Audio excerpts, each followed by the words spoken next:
Adenium പൂക്കളുടെ അഴക് ഒരു പ്രത്യേകതയുള്ളതാണ്.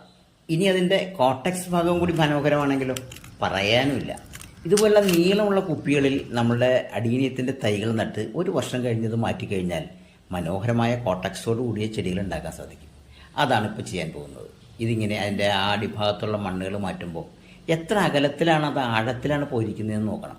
കുപ്പികളിൽ നമ്മൾ ചെടികൾ നടുമ്പോൾ തന്നെ ഒരു പ്രത്യേകതയുള്ളത് നീളത്തിൽ താഴേക്ക് പോകും. ഇതുപോലെ താഴേക്ക് പോകും. അപ്പോൾ അത് നല്ലൊരു നീർവാഴ്ചയുള്ള ഒരു ചെടിച്ചട്ടി നമ്മൾ സെലക്ട് ചെയ്തു. അതിന് 4 അരികിലും നമ്മൾ ഒരേ ഹോൾ ഇട്ട് വെച്ചതിന് ശേഷം അതിലൂടെ നമ്മൾ കെട്ടുകമ്പി, നമ്മൾ സാധാരണ ഇരുമ്പിൻ്റെ കമ്പികളാണ്, സ്ലാഗ കമ്പിയാണത്, അതങ്ങനെ ഹോളിൽ കൂടി ഇട്ട് വെച്ചേക്കാണ്.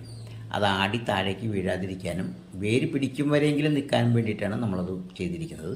നൂലിട്ടും കെട്ടാം. ഏറ്റവും കൂടുതൽ സ്ട്രോങ് ആയി കണ്ടിട്ടുള്ളത് കമ്പിയാണ്, അതുകൊണ്ടാണ് അങ്ങനെ ചെയ്യുന്നത്. നമ്മളതങ്ങനെ നിറച്ചു ഉണ്ടാ.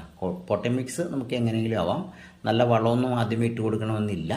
അത്യാവശ്യം ഒരു പോട്ടിംഗ് മിക്സ് മാത്രമാണ് ചെയ്തിട്ടുള്ളത്. അത് ഭംഗിയായി ചെയ്ത് ആ കമ്പികളുടെ ഒരു വശത്തു കൂടി കടന്നിരിക്കുന്നത് 4 ഹോളിലേക്കുമായി അതിന് നല്ല രീതിയിൽ അതിനെ സേഫ്റ്റി ആയിട്ട് ആ ചെടിച്ചട്ടിയുടെ ഉള്ളിൽ നിൽക്കത്തക്ക വിധത്തിൽ നമ്മൾ കെട്ടി നിർത്തുകയാണ്.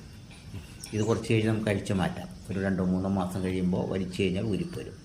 ആവശ്യമില്ലാത്ത വേരുകളെല്ലാം പുറം ഭാഗത്തുള്ളതെല്ലാം കളയണം. കോട്ടക്സിൻ്റെ ഭംഗി കൂട്ടണ്ടേ, സാഫ് ഉപയോഗിക്കണം. നമ്മൾ വെട്ടിയ ഭാഗമെല്ലാം ഫംഗിസൈഡ് ഉപയോഗിച്ച് ശരിയായ രീതിയിൽ പരിചരിച്ചില്ലെങ്കിൽ ചീഞ്ഞു പോകാൻ സാധ്യതയുണ്ട്. എന്നിട്ട് നമുക്കൊരു ഒരടിക്ക് താഴെ വെച്ച് ഒന്ന് അളന്ന് നോക്കുക, ഏകദേശം അത് കട്ട് ചെയ്യാം.